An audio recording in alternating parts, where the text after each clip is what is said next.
Hello, my name is Marline McKernan, and I will be analyzing the shield parry attack from The Legend of Zelda: Breath of the Wild. The shield in its simplest form is used to negate damage dealt to Link. The player can activate the shield by holding down the appropriate button. Holding out the shield will block most attacks from the front, be it melee or ranged. Getting attacked from the back while holding the shield still deals damage to Link. While holding out the shield does protect Link from most damage, each time the shield is hit, it becomes more and more damaged until it breaks, making it an ability with limited use. Using the shield to simply block damage is the least useful of its capabilities.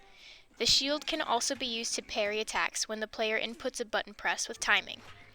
Correctly timing a parry results in a perfect guard, in which Link takes no damage, and he is able to stun or stop an enemy melee attack, or deflect a ranged attack. Breath of the Wild indicates to the player when they get a perfect guard by slowing time and showing bright blue sparks. Timing a parry just right to get a perfect guard takes some skill, and the game does a great job of rewarding the player and making them feel good about making it happen by making the audio and visual effects look exciting. Landing perfect guards also does not damage the shield, a rule that encourages the player to use the shield to parry rather than simply block. Missing the timing of a parry, however, can leave Link vulnerable. There is a split second of time that in the animation time that it takes to complete, Link is left wide open. Getting hit by the enemy at this moment deals normal damage to him as if he was just standing there. This is the risky part of attempting a shield parry, especially when going up against more dangerous enemies such as Guardians. Guardians represent a great example of the risk-reward of using the shield parry in Breath of the Wild.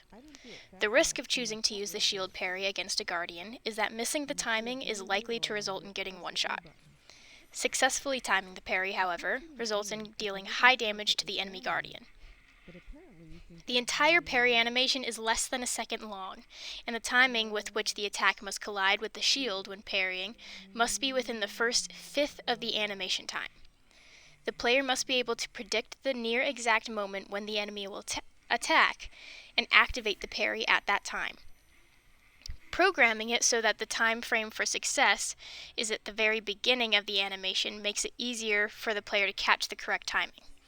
If the time frame for success was somewhere in the middle of the 1 second animation, finding the timing would be much more difficult for the player, as they're used to an action happening at the exact moment they input the command. Predicting a delay is really difficult. Making the window for success small makes it so that this is a really skillful ability that the player can use. Making every time they succeed at a perfect guard, it makes it really rewarding and fun. This feature is great for those players who want to enjoy a combat that takes more skill rather than simply hit it till it dies approach. Especially when it comes to heavier hitting enemies, having an ability that can deflect or defend against their attacks helps level the playing ground without simply giving a player a more powered up weapon.